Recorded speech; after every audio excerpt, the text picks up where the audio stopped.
सबने जाने से मना कर दिया।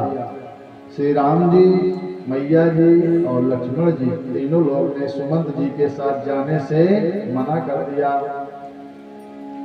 बहुत स्नेह बढ़ाकर विदा किए राम जी। अब परमात्मा हमारे गंगा जी के पावन तट पर पधारे हैं और जहाँ भगवान का परम भागवत भक्त केवट है, भगवान की प्रतीक्षा कर रहा है। भगवान का इंतजार करिए, भगवान अवश्य आएंगे। जैसे केवट के पास गए हैं, मैया सबरी के पास गए हैं, वैसे अगर हम भी भगवान को हृदय से याद करेंगे और उनकी प्रतीक्षा करेंगे तो हमारे पास भी भगवान अवश्य आएंगे। जो बुलाएगा उसके यहाँ तो जरूर आएंगे। हम तो बुलाते ही नहीं, हम तो केवल आरती करते हैं। हम कहाँ चाहते हैं कि भगवान आ जाए। अरे कैसे आएंगे? प्रेम करो तब तो आएंगे ना। मुकुट पहने थोड़े ही आ जाएंगे, ऐसे ही आ जाएंगे, घूमते घूमते आ जाएंगे, भिखारी के वेश में आ जाएंगे, पागल के वेश में आ जाएंगे। देखो तो, पहचानो तो उनको, वो जरूर मिलेंगे।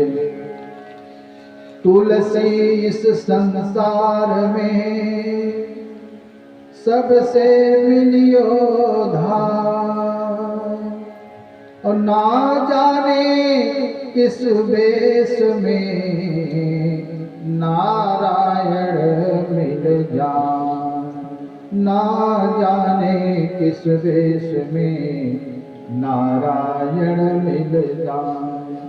हम इतने अभी पुण्यात्मा नहीं हुए हैं कि भगवान हमारे सामने चतुर्भुजधारी बढ़िया मुकुट लगाए सजे धजे आ जाएंगे और हम उनको प्रणाम कर लेंगे। आ सकते हैं, आने में बहुत कठिनाई नहीं है, बहुत बड़ा काम नहीं है। प्रहलाद जी को मिले, ध्रुव जी को मिले, भगवान मिले, सबके सामने आए हैं, लेकिन उनकी तपस्या उस योग्य थी, उस स्तर की उनकी तपस्या हुई थी। हम भी अगर उस स्तर की तपस्या करेंगे तो निश्चित है भगवान आएंगे। और हमारी जिस स्तर की तपस्या है उस स्तर से भगवान आएंगे। पागल के वेश में आ जाएंगे, गरीब के वेश में आ जाएंगे, क्योंकि हम भी तो अपने को हमेशा गरीब गरीब कहते रहते हैं। भगवान ने हमको सब कुछ दिया है, हाथ दिया है, पैर दिया है, नाक कान सब कुछ, स्वस्थ शरीर दिया है, लेकिन हम हमेशा यही कहते हैं भैया हम तो बहुत गरीब हैं। क्यों गरीब हैं यार? आप कहाँ गरीब हैं? आपके पास तो भगवान ने सब कुछ दिया है। तप करिए, मेहनत करिए, फ्री का पाने के लिए मत सोचिए। इसलिए भगवान हमारे पास नहीं आते हैं। सबका आदर करो, द्वार पर जो आए उसको थोड़ा खिलाओ, पानी पिलाओ, घर पर न ले जाओ। मान लो आप अपने घर पर उसको नहीं ले जा सकते हो, गरीब समझ रहे हो, पागल समझ रहे हो, तो द्वार पर आया है, जो हो सके। यह कोई जरूरी नहीं कि आप उसको 56 भोग ही खिलाओ। आपके पास जो व्यवस्था है, एक गिलास पानी है, एक गिलास पानी ही प्रेम से पूछो। बतासा है, पेठा है, गुड़ है, बिस्कुट है, जो कुछ है, दाल रोटी, जो कुछ भी है, अगर वह भूखा है, नहीं भी भूखा है, तो आप उससे एक बार पूछ सकते हो कि भैया भोजन चाहिए। आप स्वागत करो, बस मुख्य कहने का मतलब यह है कि आप उसकी सेवा करो। आप उसको भगवत स्वरूप समझ करके उसकी सेवा करो। ना जाने किस वेश में नारायण मिल जाए, ना जाने किस वेश में आया मेरा राघव, किस वेश में मेरा कन्हैया आएगा, किस वेश में मेरा भोला बाबा आएगा, ना जाने किस वेश में मेरी मैया आ जाएगी, मुझे कुछ पता नहीं है। इसलिए हमारा सदैव भाव होना चाहिए क्या? अतिथि देवो भव, पितृ देवो भव, आचार्य देवो भव। जो आए उसको स्नेह मिले, आदर मिले, और घर से जाने का नाम न ले। उसको ऐसा आदर मिले, ऐसा प्रेम मिले कि वो आपका साथ न छोड़ने का उसका मन हो। इसको गृहस्थी कहते हैं। और खूब अनुराग बढ़ाओ। और श्री राम जी जाना चाहते हैं, निषाद राज जी विदा नहीं करना चाहते हैं। देखिए संतों ने कहा है, खड़े हैं दोनों भैया सुरसरी तीर। दोनों भैया गंगा मैया के किनारे खड़े हैं। अब केवट का प्रसंग आता है। केवट जी को निषाद जी ने नहीं बुलाया, राम जी ने बुलाया है। क्यों? केवट जी ने निषाद जी से भाव रखा था कि हे प्रभु, जो नगर में आए हैं दिव्य पुरुष, उनको गंगा पार मैं ही उतारूंगा। कारण बस आज ही भर नाव चलाऊंगा, आज के बाद मैं नाव नहीं चलाऊंगा। फिर मेरी भांज जो पतवार है, चाहे आप जिसको दे देना। निषाद राज ने कहा ठीक है, और ध्यान रखना प्रभु हैं। केवट ने कहा कि महाराज एक वचन और दीजिए, मैं जो कुछ भी करूंगा भगवान के साथ, आप कुछ बोलेंगे नहीं। तब निषाद राज ने कहा हाँ नहीं बोलूंगा, हमको क्या पड़ी है, तुम कर लेना अपने मन की। अब निषाद राज को वचनबद्ध करके केवट नाव लेकर के गंगा मैया के बीच में खड़ा हो गया और गंगा जी का स्मरण। एक बार हम भी गंगा मैया का स्मरण करके जयकारा लगाते हैं, बोलिए गंगा मैया की जय हो। जब जब स्मरण आए गंगा मैया का, गंगा मैया की जय करते रहना चाहिए। नहाते समय जो नदियों के नाम आए सबका स्मरण करना चाहिए। जब हम सुबह स्नान कर रहे हों तो हमारे मन में गंगा मैया, जमुना मैया, सरस्वती मैया, सरजू मैया, जिन भी नदियों का नाम आवे हम सब का नाम लेकर के स्नान करें। यह भाव रखें कि हम उन्हीं नदियों में स्नान कर रहे हैं, तो उन सभी नदियों के स्नान का फल हमको प्रतिदिन मिलेगा। गंगे यमुने चैव गोदावरी सरस्वती कावेरी सिंधु नर्मदे जलेस्मिन् सन्निधिं कुरु। हमें ऐसा हमारा भाव होना चाहिए कि गंगा, यमुना, गोदावरी, सरस्वती, कावेरी, सिंधु, नर्मदा सब हमारे सन्मुख हैं और हम इन सभी नदियों में स्नान कर रहे हैं। यह स्नान मंत्र है और सभी नदियों का स्मरण कर लीजिए, फिर जल अपने ऊपर डालिए। गंगा मैया में नाव लेकर के अंदर खड़े हैं केवट जी और राम जी बुलाए। मेरे बाबा जी की लेखनी मुस्कुराई है। क्या कहा है बाबा ने? मांगी नावना केवटवाना कहि तुम्हार मरमुमय जाना। मांगी नावना केवटवाना कहि तुम्हार मरमुमय जाना। कहि तुम्हार कवनमय जाना। चरण कमल रजु कहूँ सब कहई। मानुष करनी मोर कछुआई। मानुष करनी मोर कछुआई। छुअत सिला भई नारी सुहाई। पाहन देना काट कठिनाई। तरनी वमुनि घर नी होय जाई। बाट पर मोर नाम उड़ाई। यहाँ प्रतिपालो सब परिवारो। यहाँ प्रतिपालो सब परिवारो। नहीं जानो कछु और गवारो। नहीं जानो कछु और गवारो। जहाँ प्रभु पार अवसी का चाहो। जहाँ प्रभु पार अवसी का चाहो। मोहि पद पदो पठार न गाओ। मोहि पद पदो पठार न गाओ। मोहि पद पदो पंक्ति कहती है कि नाव न केवट आना। राम जी ने नाव मांगी और केवट जी आए नहीं, और नहीं तो उल्टा बोले कि हम आपके परम को जानते हैं, आऊंगा नहीं। आपके चरण में जो रज है ना, जो मिट्टी लगी है, उसमें कुछ बूटी है, उसमें कुछ मंत्र जंतर है। पत्थर को भी जब स्त्री बना देती है आपकी चरण रज, तब तो मेरी नाव तो कोमल है, काठ की है, जल खा रही है, जल खा करके वो नम है, उसको स्त्री बनते कितनी देर लगेगी प्रभु?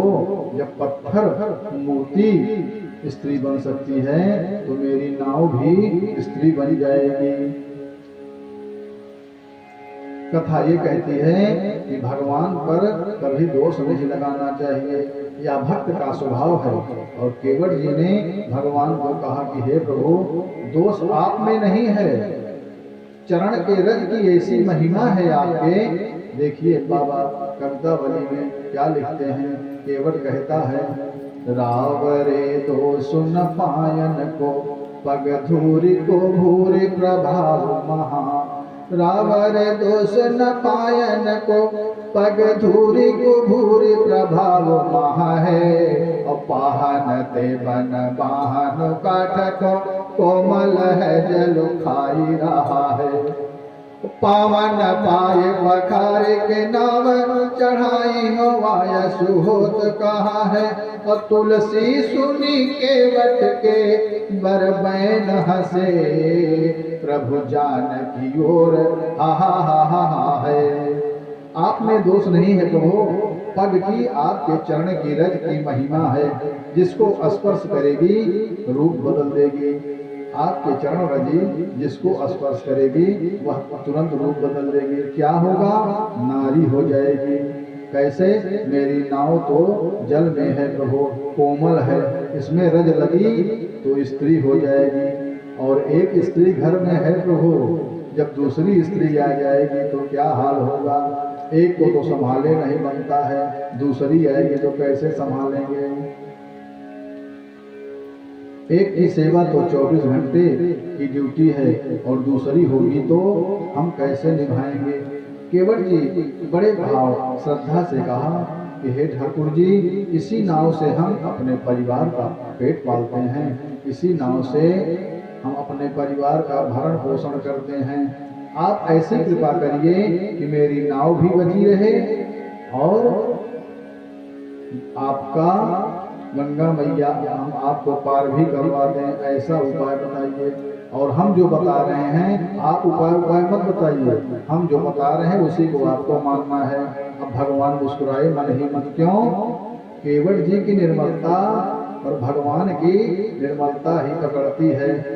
कलुष नहीं, जो कुछ भी है बाहर है, अंदर उसके मन में कोई कलमश नहीं है, जो कुछ है सब स्पष्ट कर दिया। अब राम जी ने कहा कि निर्मल जन सो मोहि पावा, मोहि कपट छल छिद्र न भावा। केवट जी ने निर्मलता दिखाई और भगवान जी को बहुत अच्छा लगा। लक्ष्मण जी ने कहा भी कोई और रास्ता है? तो केवट जी ने कहा हाँ है और कोई रास्ता, आगे कमर भर पानी है, वहीं से पैदल चले जाओ, यही रास्ता है।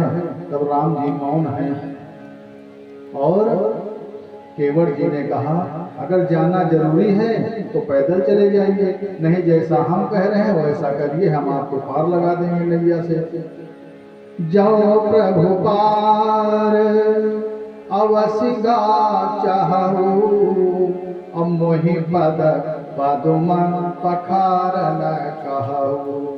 हे प्रभु, अगर आपको पार करना जरूरी है, गंगा मैया अगर आपको पार करना है तो आपको हमसे अपने पैर धुलवाने पड़ेंगे। राम जी कुछ बोल नहीं रहे हैं, 4 बार कहा, न बोले तो केवट ने कहा हे प्रभु। जब केवट 4 बार इस बात को कहा, राम जी कुछ नहीं बोल रहे हैं। फिर केवट जी कहते हैं पद कमल धोई चढ़ाए नावन नाथ उतराई जाओ। पद कमल धोई चढ़ाए नावन उतराई जाओ। तुम्हें राम राहुरियान दशरथ सपथ सब साजे कहो। पर तीर मारहु लगन पैज लगन पाय पठारी हम। तब लगन तुलसीदास नाथ कृपाल पार उतारी हम। तब लगन तुलसीदास नाथ कृपाल पार उतारी हम। कमलवत चरण धोऊंगा आपके और नाव पर चढ़ाऊंगा और पार उतार दूंगा। यहाँ तक कि उतराई भी नहीं चाहिए, सिर्फ पैर धुलवा लो बस। आपके पास पता नहीं कुछ है कि नहीं है, इसलिए आप तपसी वेश में हैं, तो इसलिए आपसे कुछ चाहिए नहीं प्रभु। आपसे कुछ पाने की लालसा नहीं है कि आप हमको उतराई दीजिए। सिर्फ उतराई में आप अपने चरण को धुलवा लीजिए। हे नाथ, आपकी सौगंध लेता हूँ। सत्यवती महाराज चक्रवर्ती जी दशरथ जी की सौगंध उठा रहा हूँ। आपका सिर्फ पैर धोऊंगा और आपसे मुझे कुछ चाहिए नहीं। आपको मैं नाव से गंगा मैया को पार करवा दूंगा। जैसे ही केवल दशरथ जी का बाबूजी का नाम लेता है, लक्ष्मण जी का हाथ तारकस पर गया और लक्ष्मण जी कहते हैं कि मैं तुझे मार दूंगा, मैं तेरा प्राण ले लूंगा। तब केवट जोर से बोलने लगा, बैरु तीर मारहु लखन पे जब लगन पाय पठारी हम। तब लगन तुलसी दास नाथ कृपाल पार उतारी। बैरु तीर मारहु लखन पे जब लगन पाय पठारी हम। तब लगन तुलसी दास नाथ कृपाल पार उतारी हो।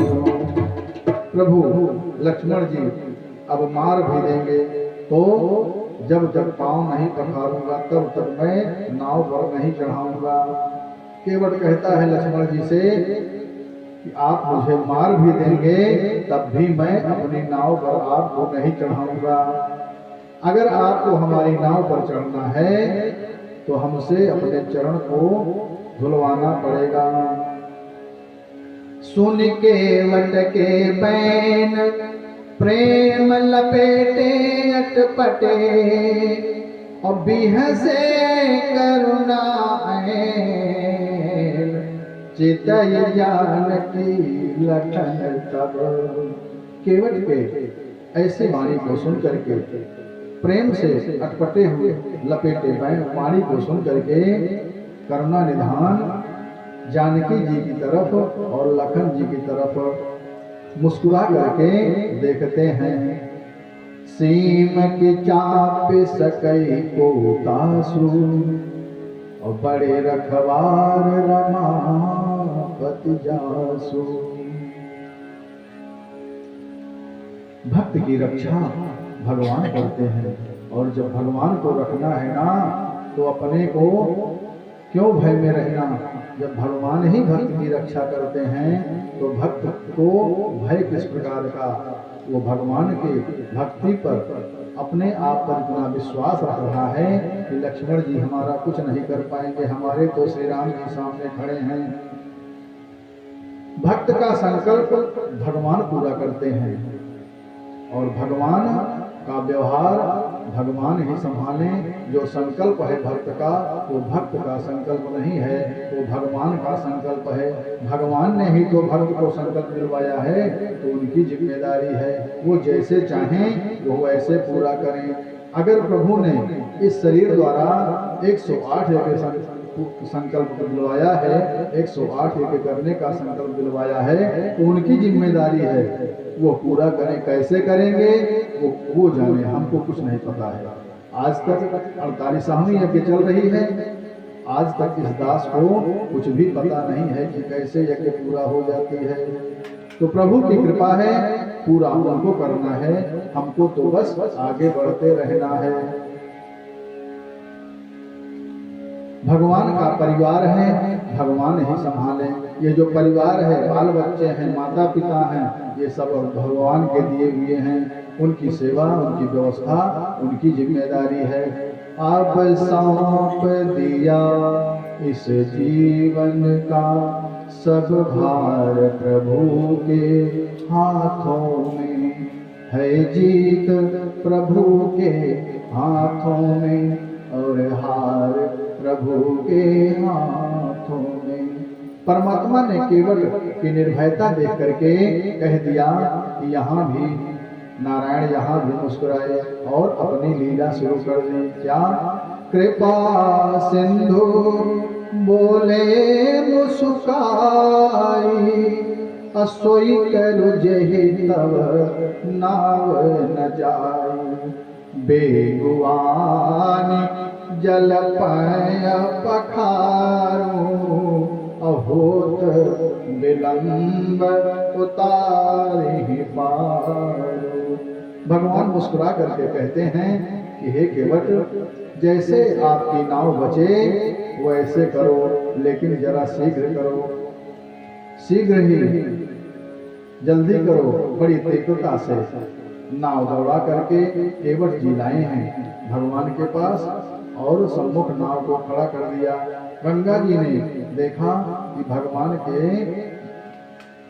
वचन सुना तो सोचने लगी कि भगवान का एक नाम बोल दें, जीव तो भवसागर से पार कर देते हैं। तो भगवान केवट से गंगा पार जाने को नाव मांग रहे हैं और भगवान केवट के वचनों को सुन करके लीला कर रहे हैं। ऐसा जान करके उनका अज्ञान दूर हो गया।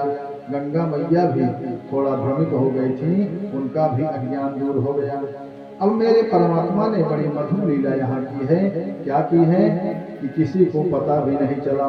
केवट जी आए तो भगवान से बोले, हे प्रभु, क्या मैं घर से बाल बच्चों को भी ले आऊं क्या? भगवान बोले कि जाओ ले आओ भैया। बाल बच्चे क्या करेंगे? यहाँ एक शिक्षा है। कोई भी पुण्य कार्य हम करें, कोई भी पुण्य कार्य करना हो तो हम अकेले नहीं करें और हमें अकेले करना भी नहीं चाहिए। हमें सपरिवार पुण्य कार्य करना चाहिए। पत्नी बच्चों को साथ लेकर के करना चाहिए। इससे परिवार का संस्कार श्रेष्ठत्व को प्राप्त होता है। और भगवान ने अनुमति दिया। केवट जी घर गए।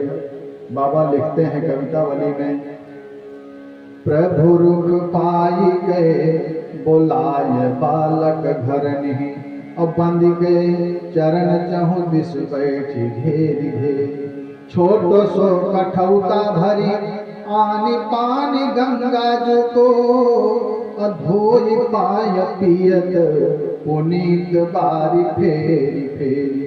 तुलसी सराहे ताको भागो सानुराग सुर, अबर से सुमन जय जय कहाय तेरी तेरी।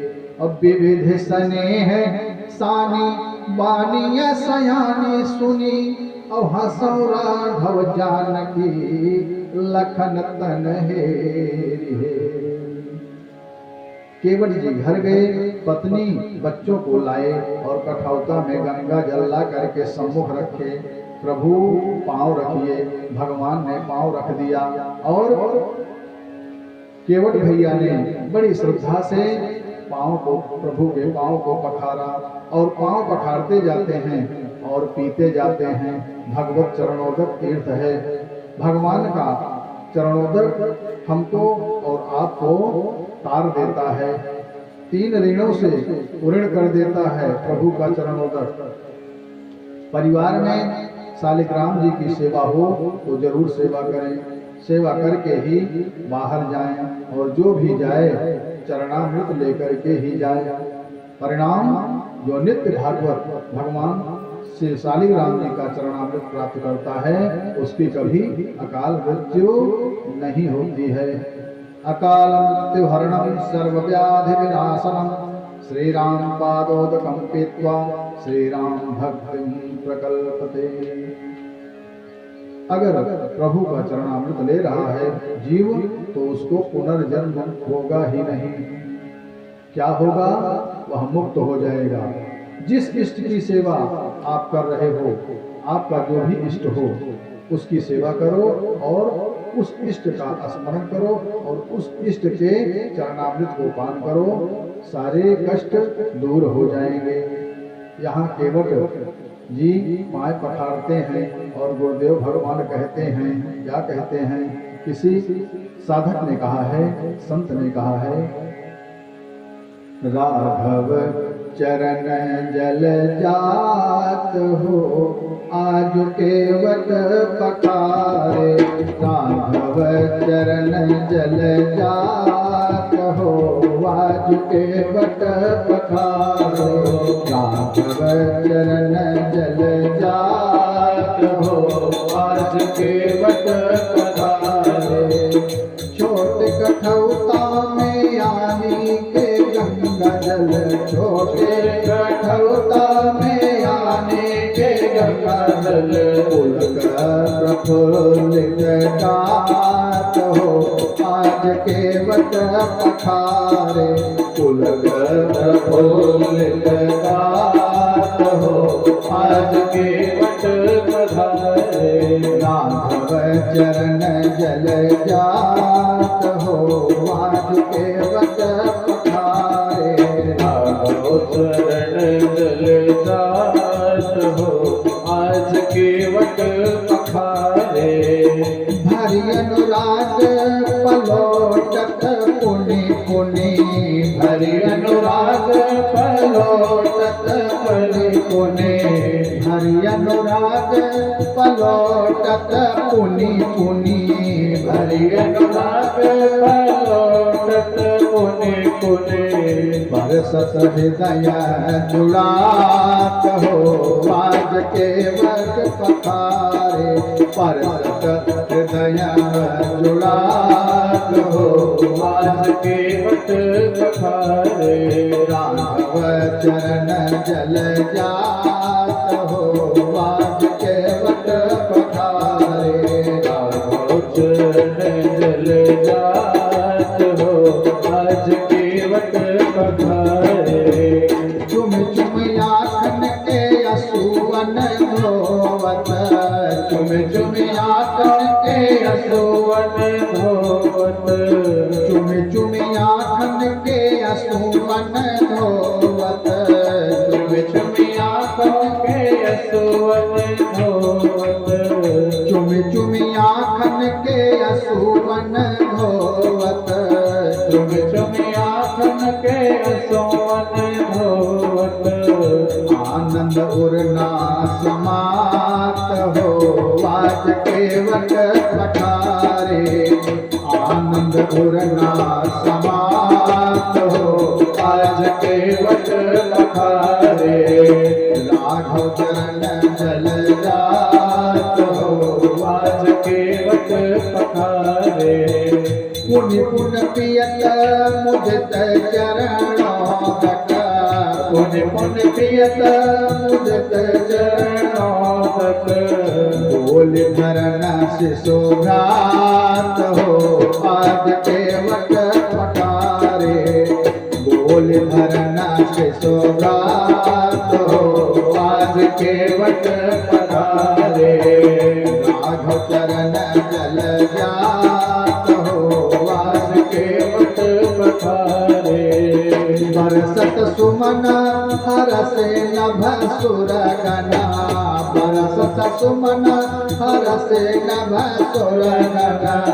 नरमुन सिद्ध सिहात हो आज केवट पखारे। नरमुन सिद्ध सिहात हो आज केवट पखारे। सीता लखन चितई गिरधर प्रभु। सीता लखन चितई गिरधर प्रभु। मधुर मधुर मुस्कात हो आज केवट पखारे। मधुर मधुर मुस्कात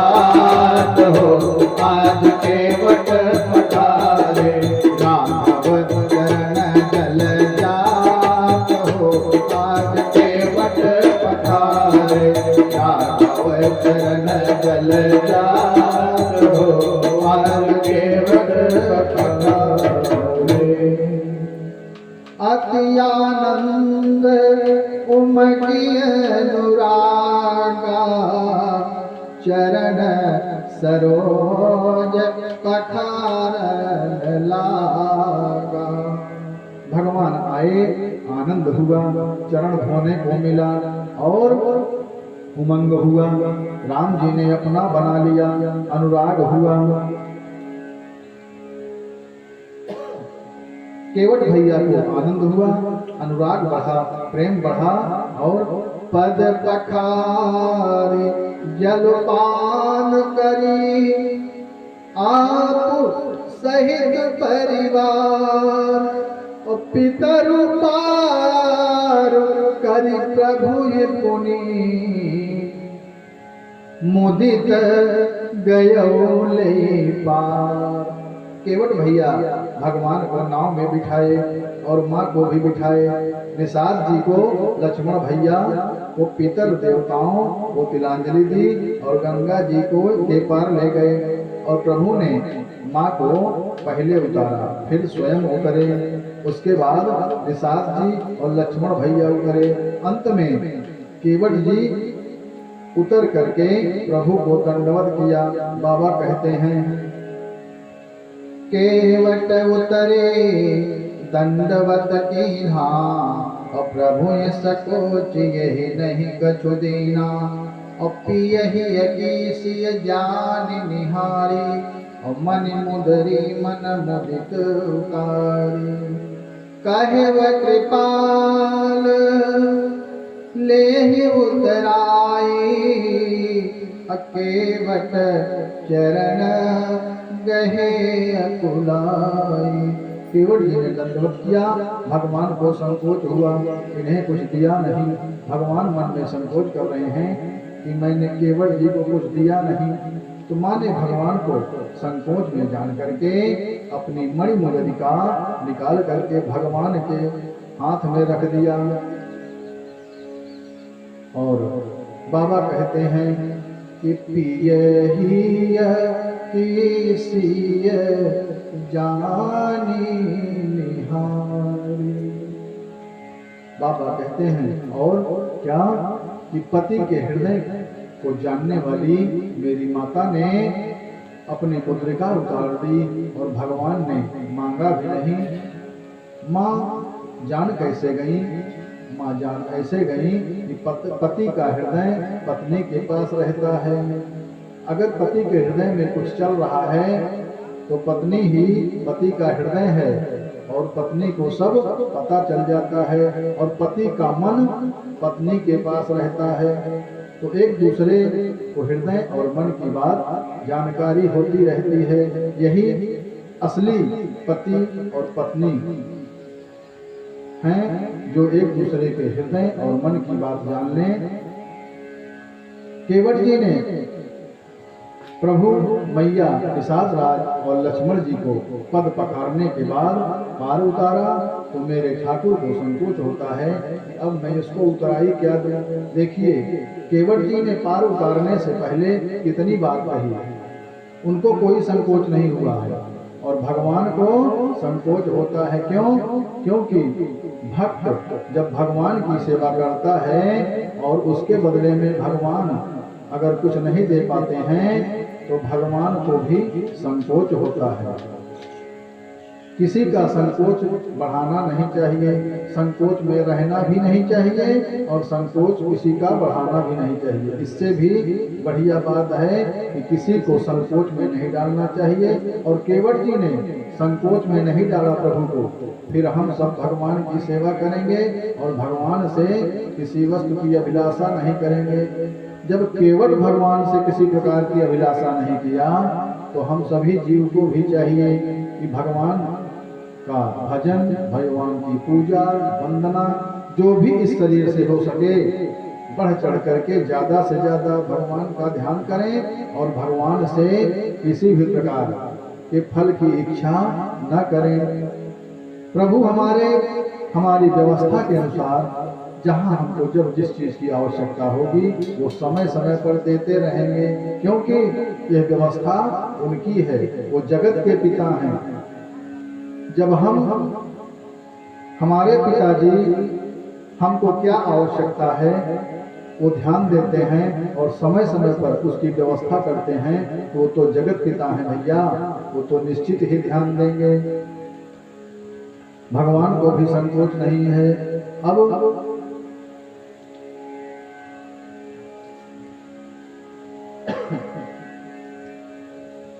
हमें सदैव मीठा बोलना चाहिए और मीठा बोलने का एक उपाय है कि मीठा बोलना कैसे संभव है।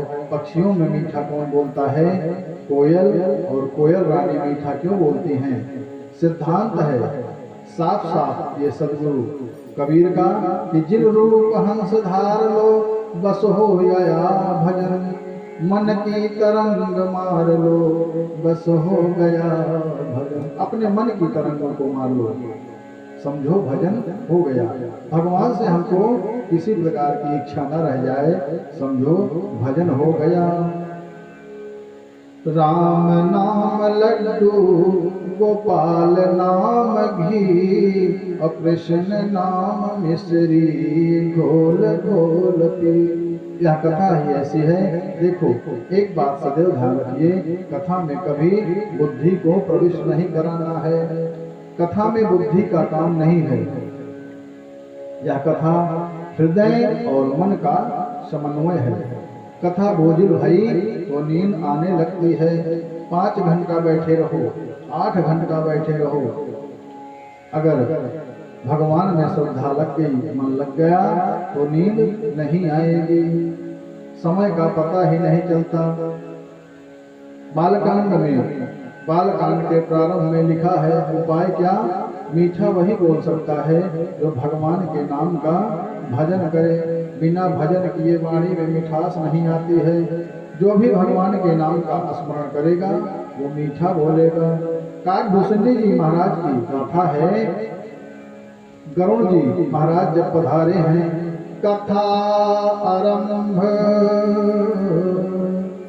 करे सोई चाहा, अते ही समय गयो खगनाहा, आवत देखे सकल खग राजा, हर्ष उबायस सहित समाजा, अति आदर खगपति कर कीन्हा, स्वागत पूछ सुवासन दीना।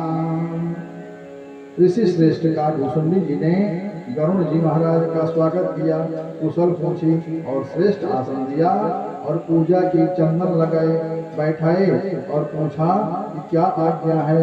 तब बाबा ने यहाँ लिखा, करी पूजा समेत अनुरागा, और मधुर वचन तब बोले हुगागा। क्या कौआ कभी मधुर वचन बोलता है? लेकिन यहाँ मधुर वचन तब बोले हुगागा। प्रेम पूर्वक पूजा करने के बाद मीठी वाणी में काकभूषणी जी ने कहा, धन्यता की प्रशंसा की। और कौआ है काकभूषणी जी, जानते हैं कि कौआ जब भी बोलता है कर्कश ही बोलता है, और कोयल जब बोलती है तो मीठा ही बोलती है। कारण कौआ सर्वकाल बोलता है और कौआ हमेशा काव काव करता है, और कोयल बसंत ऋतु में ही बोलती है। इधर केवट जी ने कहा प्रभु से कि चारों व्याधि दूर हो गई। जब भगवान ने केवट जी से कहा कि हे केवट, तुम कुछ मांग लो, तब केवट कहता है कि मुझे कुछ भी नहीं चाहिए प्रभु, मेरी चारों व्याधि दूर हो गई, हर प्रकार की बीमारी मेरी दूर हो गई। कौन कौन? मेरा दोष मिट गया, आंखों से दोष दर्शन समाप्त हो गया, और दुख जो मन में था सब समाप्त हो गया। ध्यान रखिएगा, यह सुख और दुख सब प्रभु के हाथ में है, और जब प्रभु चाहते हैं तो सुख जितना दुख है सब दूर कर देते हैं। अब कछु केवट कहते हैं कि अब कछु नाथ न चाहिए मोरे और दीन दयाल अनुग्रह तोरे। मेरे प्रभु केवट भैया को देख करके मंद मंद मुस्कुरा रहे हैं, तो केवट भैया ने कहा कि देना है तो यही दीजिए प्रभु, कि फिरती बार मोहि जो देवा असो प्रसाद में सिर धर लेवा।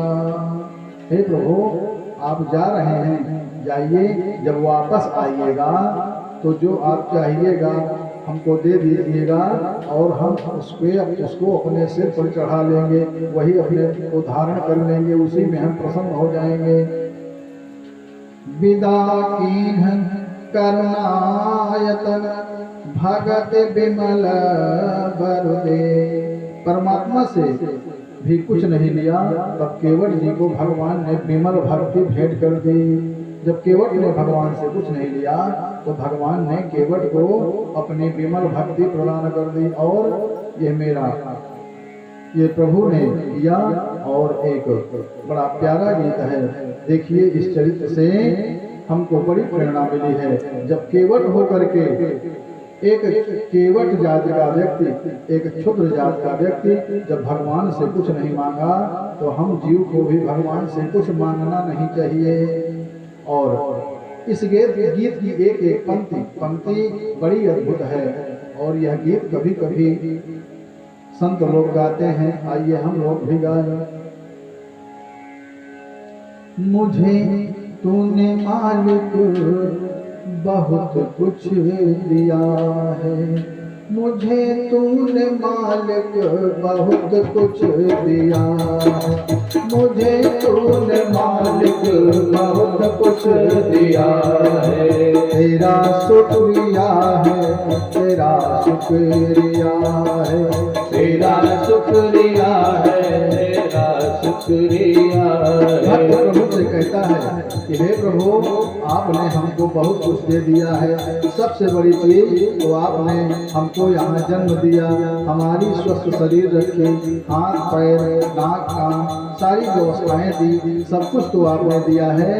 तो कहता है भक्त कि हे मालिक, हे प्रभु मुझे तूने मालिक बहुत कुछ दिया है, मुझे तूने मालिक बहुत कुछ दिया है।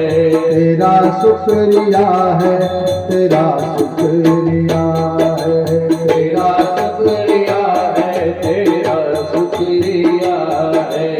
ये जायदाद दी, ये औलाद दी, ये जायदाद दी है, ये औलाद दी, ये जायदाद दी है, ये औलाद दी है, ये जायदाद दी है, ये औलाद दी है। मुसीबत में हर वक्त इमदाद की है, मुसीबत में हर वक्त इमदाद की है। तेरा ही दिया मैंने खाया पिया है, तेरा ही दिया मैंने खाया पिया है। तेरा शुक्रिया है, तेरा शुक्रिया है, तेरा शुक्रिया है, तेरा शुक्रिया है। ना मनती अगरती हुई दात तेरी, ना मिलती अगर दी हुई दात तेरी, तो क्या थी जमाने में औकात मेरी, तो क्या थी जमाने में औकात मेरी। ये बंदा तो तेरे सहारे दिया है, ये बंदा तो तेरे सहारे दिया है।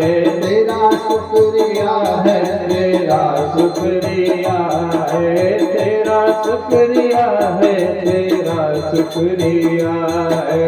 मेरा ही नहीं तू सभी का है दाता, मेरा ही नहीं तू सभी का है दाता, सभी को सभी कुछ है देता दिलाता, सभी को सभी कुछ है देता दिलाता, खाली था दामन तूने भर दिया है, जो खाली था दामन तूने भर दिया है, तेरा शुक्रिया है, तेरा शुक्रिया है, तेरा शुक्रिया है, तेरा शुक्रिया है, तेरी बंदगी से बंदा हूँ मालिक, तेरी बंदगी से मैं बंदा हूँ मालिक, तेरी ही कर्म से मैं जिंदा हूँ मालिक, तेरे ही कर्म से मैं जिंदा हूँ मालिक, तुम्हीं ने तो जीने के काबिल किया है, तुम्हीं ने तो जीने के काबिल किया है, तेरा शुक्रिया है, तेरा शुक्रिया है, तेरा शुक्रिया है, तेरा शुक्रिया है, मेरा भूल जाना तेरा ना भुलाना, मेरा भूल जाना तेरा ना भुलाना, तेरी रहमतों का कहाँ है ठिकाना, तेरी रहमतों का कहाँ है ठिकाना, तेरी इस मोहब्बत ने पागल किया है, तेरी इस मोहब्बत ने पागल किया है, तेरा शुक्रिया है, तेरा शुक्रिया है, तेरा शुक्रिया है, तेरा शुक्रिया है। केवट जी ने परमात्मा, केवट जी को परमात्मा ने दिया कुछ नहीं, लेकिन सब कुछ दे दिया, विमल भक्ति दिया। और देखिए कितनी निष्ठा है। केवट जी ने कहा फिरती बार, मतलब भगवान ने फिरती बार की रचना नहीं बनाई थी, भगवान इधर से वापस आने की रचना नहीं बनाई थी, लेकिन माँ ने बना दिया। मैया जगत जननी जगदम्बा सीता मैया ने फिरती बार मतलब दोबारा आने के लिए मन बना दिया। भक्त के भाव को मैया समझ रही हैं। माँ ने गंगा जी से प्रार्थना किया कि हे माँ गंगे, पतिदेव देवर सहित लौट करके कुशल अयोध्या आऊंगी तो ठीक इसी घाट पर आकर के आपकी पूजा करूंगी। क्यों? क्योंकि पति का संकल्प पूर्ण हो। माँ ने विचार किया कि मैं आऊंगी तभी तो प्रभु इनको कुछ देंगे, आज कुछ दे करके नहीं जा रहे हैं, जब वापस आएंगे यहाँ आएंगे तभी प्रभु हमारे केवट भैया को कुछ देंगे, नहीं तो कैसे पूरा होगा। संकल्प लेना नहीं चाहिए, और संकल्प मन में आ गया तो जिंदगी रहते उसको पूर्ण अवश्य करने का प्रयास करना चाहिए। लेना नहीं, ले लिया तो पूरा ही होना चाहिए। संकल्प अधूरा छोड़ करके नहीं रहना चाहिए। तो परमात्मा ने यात्रा बनाई, और जो संकल्प जीव लेता है वो भी प्रभु की प्रेरणा से ही लेता है।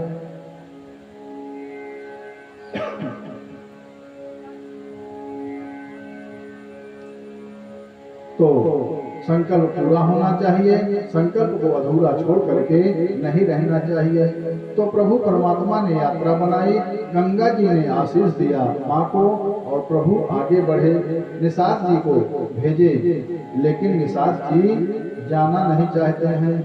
बोले हे प्रभु, वन में जहाँ आप रहेंगे 10 दिन हम आपके साथ चल करके आपकी वहाँ सुंदर व्यवस्था करके फिर हम वापस आ जाएंगे।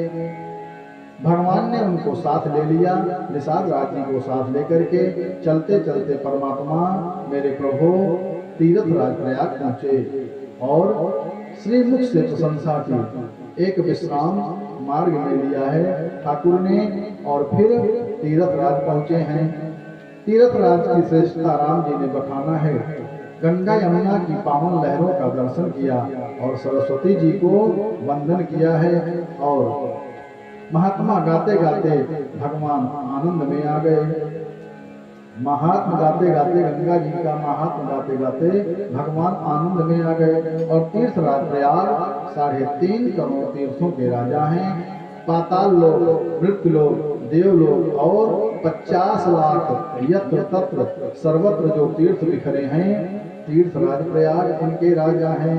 और तीर्थराज प्रयाग उनकी रानी श्रद्धा जी हैं, सत्य सचिव हैं। तीर्थराज प्रयाग जी की रानी श्रद्धा जी हैं और सचिव सत्य हैं। और वेणी माधव इनके मित्र हैं। और अक्षय वट, अक्षय घाट इनका छत्र है, अक्षय वट इनका छत्र है। और संगम सिंहासन है। और जितने तीर्थ हैं सब उनकी दिव्य सेनाएं हैं। भगवान को देखते देखते आनंद हुआ। परमात्मा ने कहा कि कलयुग के कलमश रूपी हाथी का वध करने के लिए तीर्थराज सिंह के समान हैं। और तीर्थराज में जाने पर सब का पाप नष्ट हो जाता है। एक बार भाव श्रद्धा से जय जयकार करिए। बोलिए श्री तीर्थराज प्रयागराज की जय हो। परमात्मा ने माँ और निषाद राजगुरु और लक्ष्मण भैया को तीर्थराज प्रयाग की महिमा सुनाई। भरद्वाज जी के आश्रम में पधारे और भरद्वाज जी महाराज ने भगवान को प्रणाम करके हृदय से लगा लिया, बहुत स्नेह दिया। आश्रम में लाए, पूजन किया और कहा, प्रभु अब करी कृपा देव बर ये निज पद सरसिज सहज सनेहु। हे नाथ, तीर्थराज प्रयाग में बसना हमारा धन्य हो गया। भरद्वाज जी भगवान से कहते हैं कि हे प्रभु, यहाँ पर वास करना हमारा आज धन्य हो गया। कैसे? अगर हम यहाँ न बसते तो आप कैसे आते, और आप आए, आज हमारा जीवन धन्य हो गया। और तीर्थराज प्रयाग में भगवान ने रात विश्राम किया है। प्रातः काल त्रिवेणी जी में स्नान किए और भरद्वाज जी से पूछा कि हे ऋषिवर, हम किधर जाएं? मनुष्य को श्रुति, स्मृति अथवा पुराणों के पथ का अनुगमन करना चाहिए, अपने मन का नहीं होना चाहिए, मनमुखी मार्ग नहीं पकड़ना चाहिए। जीवन के कुछ सिद्धांत होने चाहिए, जीवन का कुछ नियम होना चाहिए। बिना नियम के हवा भी नहीं बहती है और बिना नियम के सूर्य भगवान भी नहीं चलते हैं। बिना नियम के समुद्र महाराज भी नहीं रहते हैं और बिना नियम के चंदा मामा भी कहाँ दिखते हैं। सबका समय निश्चित है। एक साधक परम संत कहते हैं, क्या कहते हैं? ईश्वर तेरे दरबार की महिमा अपार है, ईश्वर तेरे दरबार की।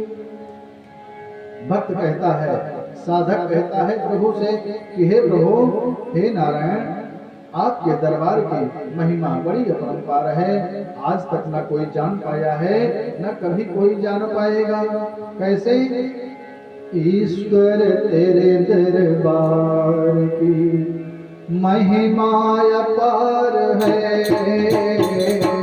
ईश्वर तेरे दरबार की महिमा अपार है। बंदा न सके जान तेरा क्या विचार है, बंदा न सके जान तेरा क्या विचार है। ईश्वर तेरे दरबार की महिमा अपार है, ईश्वर तेरे दरबार की महिमा अपार है। पृथ्वी जान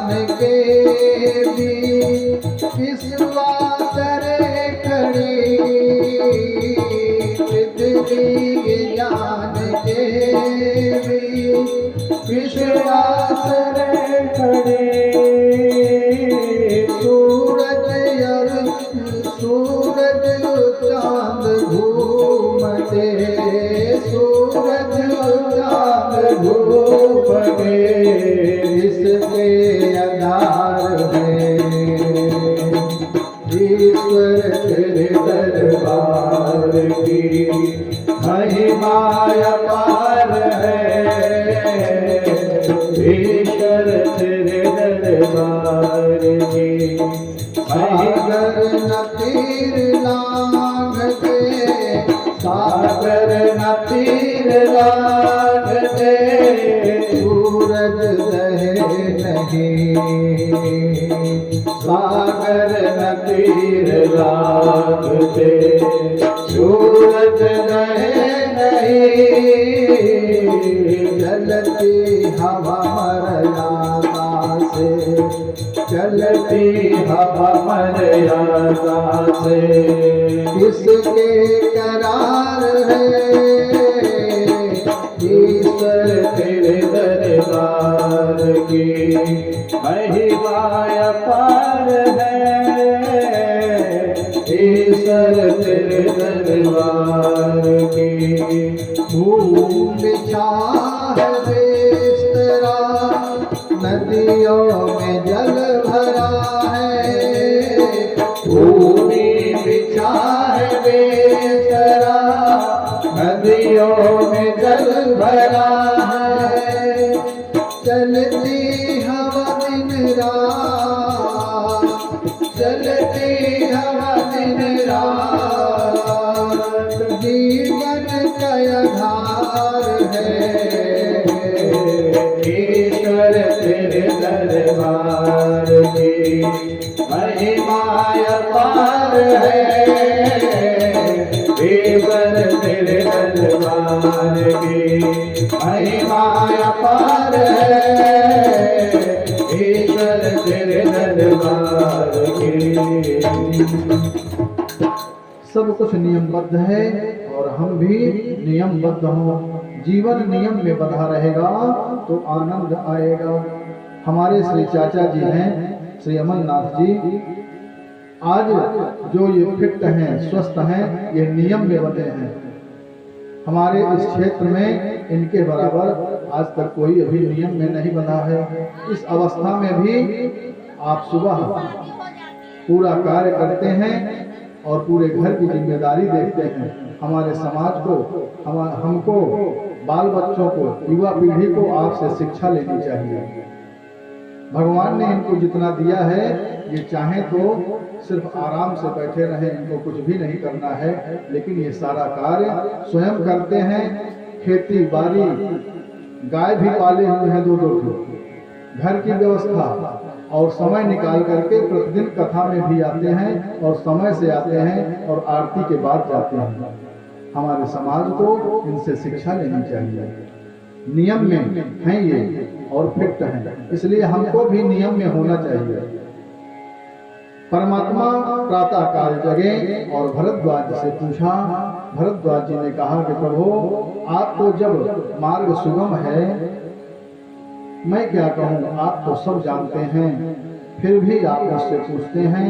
तो भरद्वाज जी ने शिष्यों को बुलाया और भरद्वाज जी ने 4 वेद भगवान जी से कहा, जाइए और मार्ग का दर्शन कीजिए।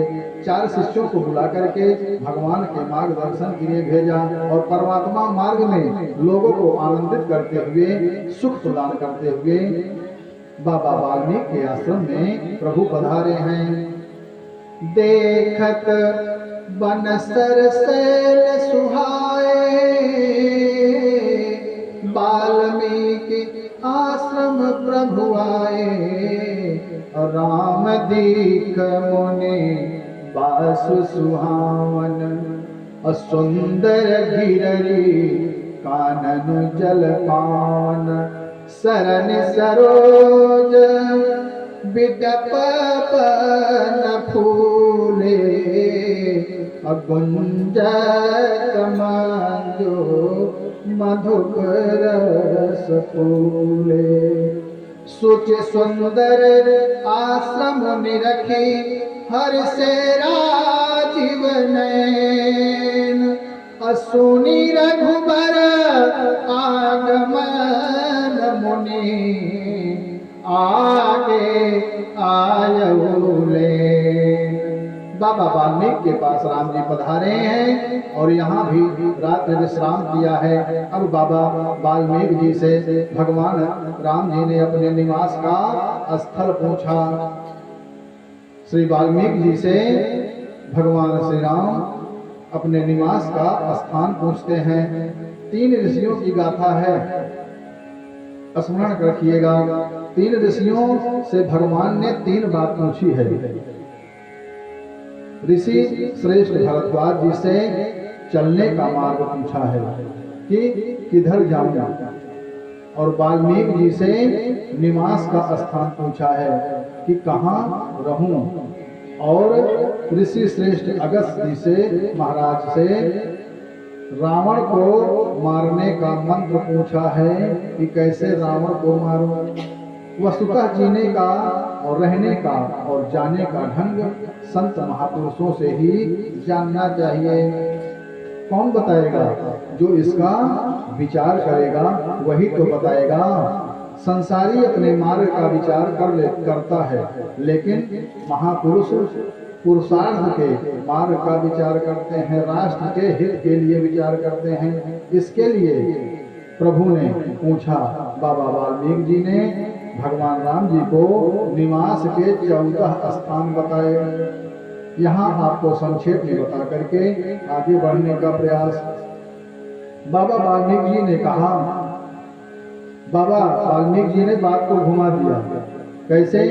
वाल्मीकि जी ने कहा कि हे राम जी, पहले आप यह बताओ कि आप कहाँ नहीं हो।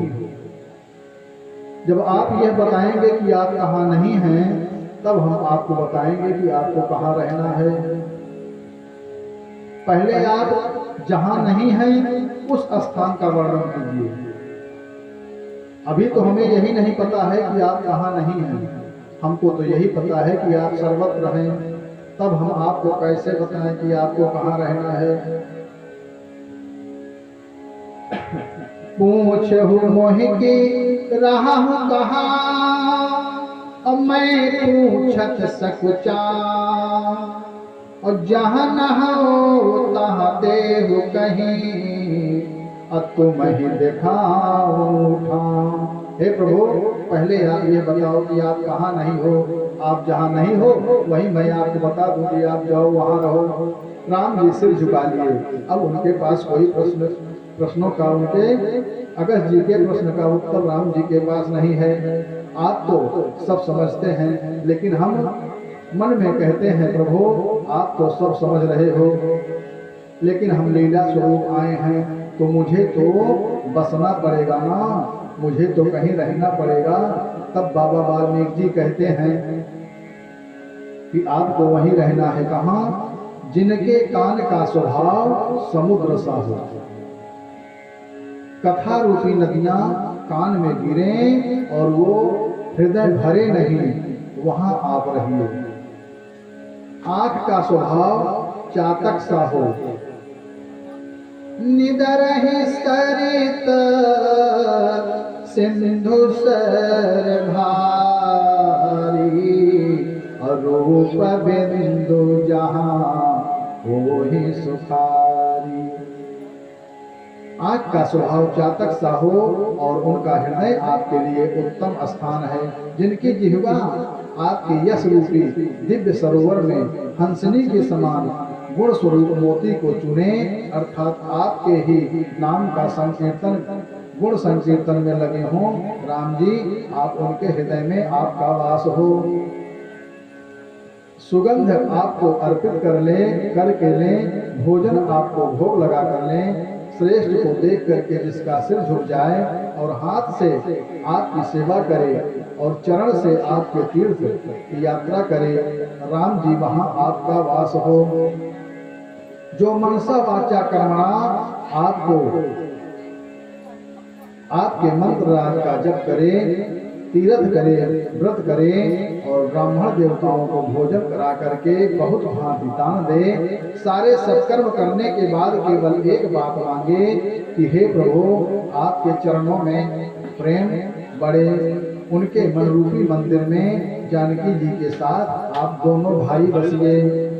साधु करिमानहि एक फलो, राम चरण रति हो, तिन्हीं के मन मंदिर बसहो, सिय रघुनंदन दोई। भगवान की पूजा अपनी पूजा से भी सरल है। अपनी पूजा में कितना समय लगता है? स्नान करने से लेकर के बाहर निकलने का समय लगता है। जोड़िए, मैंने देखा है कि लोगों को 2-2 घंटे लग जाते हैं। 24 घंटा होता है और 24 घंटे में दशांश, 24 घंटे का दशांश 24 मिनट होता है। अगर हम भगवान के सामने 24 घंटे बैठ जाएं तो प्रभु हमको सब कुछ दे देंगे। कुछ मत करो, केवल जा करके भगवान के सामने, अपने इष्ट के सामने भगवान को देखो बैठ करके। आप देखेंगे और फिर भगवान आपको देखेंगे। 24 मिनट की देखा देखी करने से प्रेम बढ़ जाएगा।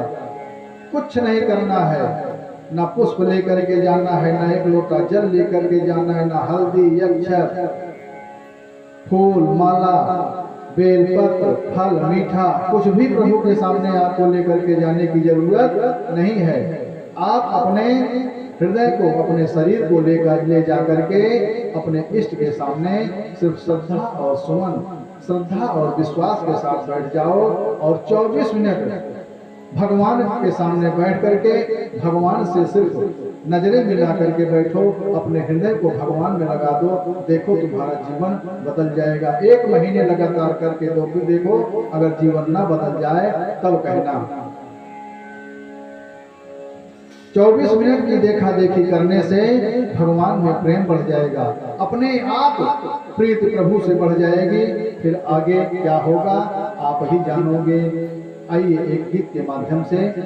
संत कहता है, साधक कहता है, क्या कहता है कि हे प्रभु, लगन तुमसे लगा बैठे, जो होगा देखा जाएगा।